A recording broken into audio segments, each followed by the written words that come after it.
Hello everyone and welcome on today's video. My name is Wouter Peer and I'm the founder and main developer of Cheat Sheet Tool Cloud. And today we will be asking a philosophical question, namely single or double. That's the question. And it's exactly the question I've been asked the most over the last couple of years. Which one is better, Wouter, the single or the double U-probe? And I was trying to make a video on it to solve this problem once and for all, but it was such a rabbit hole that we decided to create a three-part series on the subject. So today we will be talking about the thermal aspects related to this question. Is a single or a double U-probe better from a thermal point of view?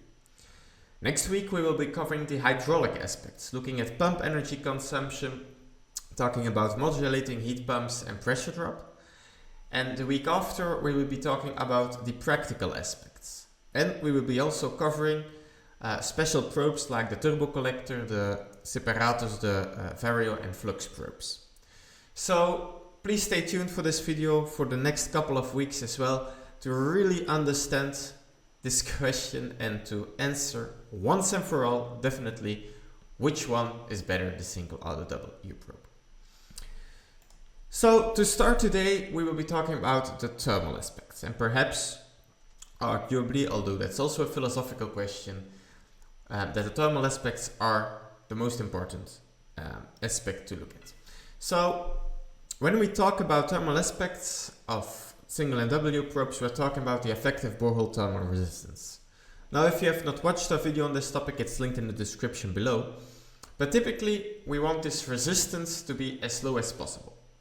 So the borehole resistance describes how easy it is for your fluid to transfer energy to the ground.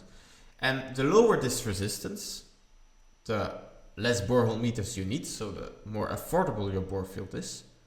Or, if you stay with the same design, having a better resistance means having a better performance. So either way, having this resistance as low as possible is preferable for a thermal point of view. Now to summarize, and I found out I have a pointer in PowerPoint, if we want to transfer energy from our fluid to our borehole wall and to the ground, we need to pass through three resistances. One is the convective resistance from the fluid to the pipe, then we have a conductive resistance, and then we have also a conductive resistance from the pipe through the filling material to the borehole wall.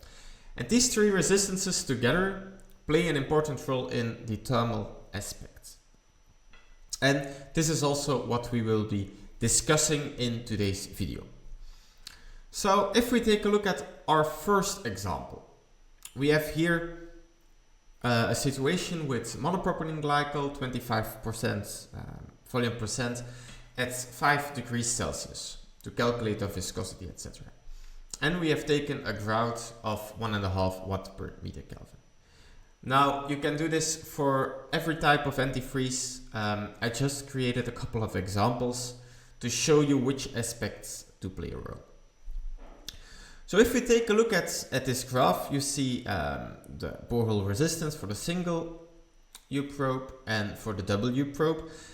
And you see that as the flow rate varies, at one point or another there is a nick in the graph. You transition from laminar to turbulent flow, having a better heat transfer because your convective resistance significantly drops.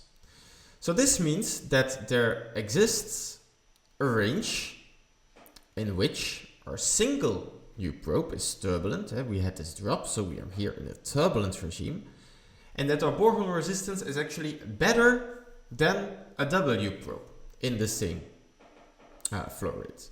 Because a double U-probe is still laminar, and only after, 0.45 liters per second, it drops off.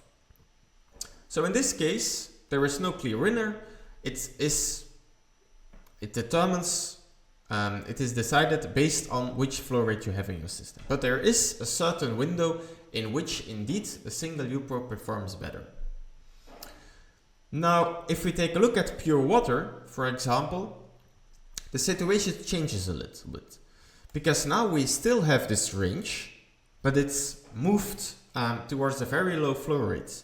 And that's because water has a very low viscosity, has a very high Reynolds number, and hence also has a very good turbulence. It goes into a turbulent state really, really fast.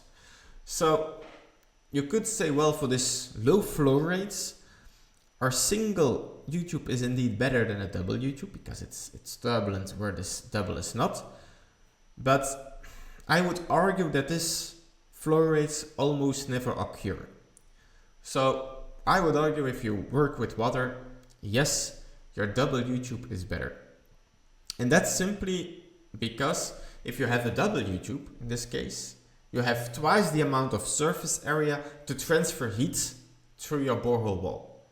So in this case, if you're both turbulent, like is the case in 90% of this graph, you have twice the amount of surface area to transfer heat for a double probe, which is the reason why it is better from a thermal perspective. Now, things become interesting when we, for example, change the conductivity of the grout. So let's go back to our monopropylene glycol 25%, and instead of having a 1.5 conductivity, we now lowered it to 1. And what you can see here is that, yes, our single U-tube goes into a turbulent state faster and our resistance drops off significantly. But due to the fact that we have a not so good conducting grout, it's really hard for the single U-probe to transfer this heat through the borehole wall. And what you can see is that this range where before we had a turbulence and the heat transfer, due to the fact that we had a good grout, a good conducting grout, was able to pass through the borehole wall, now is gone because we have a bad conducting grout, and actually having twice as many pipes, so having a double U-tube, which has more surface area to transfer heat, has now such an advantage that having a turbulence effect in a single U-probe cannot counteract this anymore. So also the grout plays an important role in this discussion. Now if we take a look back then at our 25% glycol, there is another aspect we need to pay attention to. And that's namely that, as you can see over a whole range of flow rates, a double pipe, which is in a laminar regime, has quite a constant effective borehole resistance, which you can clearly see in this graph. Whereas our single U-probe, it changes quite a lot because it goes from this turbulent behavior over transient behavior towards a laminar flow. So if you want a constant performance, this is also an important aspect because our double U-probe has a way more constant performance over a longer flow range because it stays in this laminar regime, is there way stabler. So that's also an aspect to take into account. Now, to make things even more complicated and nuanced, is that in GHG2 Cloud, contrary to other simulation software, we do not work with one temperature. Our fluid temperature changes over time, and perhaps it cools down year after year. And during heating and cooling, we also have different temperatures. So in GHG2, we at the beginning of the summer, we updated all our models to give you the most accurate simulations where we calculate the resistances at every month during heating and cooling separately. So if we, for example, take a look at the graph you see here, it's the same graph as before, 25% monopropylene glycol, but now we splitted the lines up in pairs of two. So we have the yellow and the blue line, which are both single use, the green and the red line, which are both double use, but they are at different temperatures. So our yellow and our red line are during heating, when our fluid temperature is on average 0 degrees, let's say, and our green and our blue line are when our fluid is in cooling mode. It's injecting heat into the ground and it's at 16 degrees. And what you can see is, as we talked about earlier when we were talking about varying fluid properties, is the higher the temperature of your fluid, the better the viscosity, the better the Reynolds number, and the faster it transitions towards a turbulent state. Which is what you can see here. So when we have 0 degrees, we have, for a single U, a transition towards turbulent flow around 0.3 liters per second. When we are heating, so when we're extracting energy from the ground at 0 degrees, when we are injecting heat into the ground and our fluid is at 16 degrees, we already see that this transition occurs at around 0.15 liters per second. So it's a significant difference. Now, why does this story matter? It's, for example, when you have a bore field which is limited by your minimum temperature. So you're limited at the moment when your fluid is the coldest. So then we have to take a look at our graphs at 0 degrees. So we have our red line and we have our yellow line. And then we see the same story as before. So yes, there is a certain range of flow rates in which our single U performs better than our double U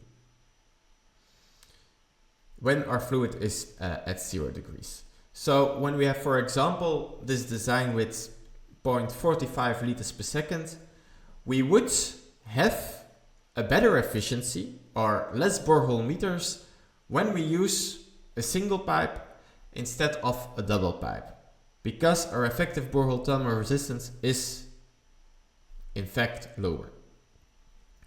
But the story changes when you have, for example, this bore field, where we are limited by the maximum temperature. So we have a building with a high cooling demand. We want to get all this cooling into the ground. So we are limited by the time when our fluid is at 16 degrees. So now we take a look at the blue and the green line. And what you can see here is that there is, again, a window in which our single pipe performs better than our double pipe. But the interesting part is that this window from 0.18 to almost 0.3 is at a different place than it was before. So depending on when where your bore field is limited, is it by the maximum or the minimum temperature limit, you have to take a look at a different flow rate in order to be able to determine whether your single U-tube or your double U-tube would perform better.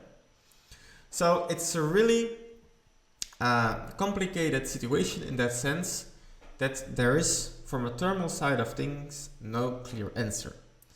So our current conclusion after part 1 of this series to our most common question, which one is better, the single or double U-tube, is that you have to simulate your own specific situation.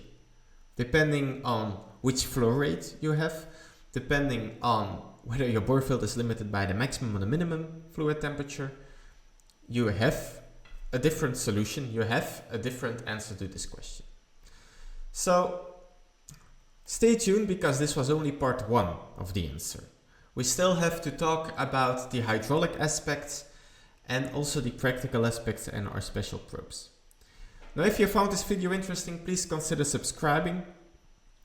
We have also written a whole article on this, so if you want to read all the physics, etc. we talked about, please do so, share it with your colleagues, and please help us solve this question once and for all. I'm looking forward to seeing you in part 2 of this series. Take care. Bye.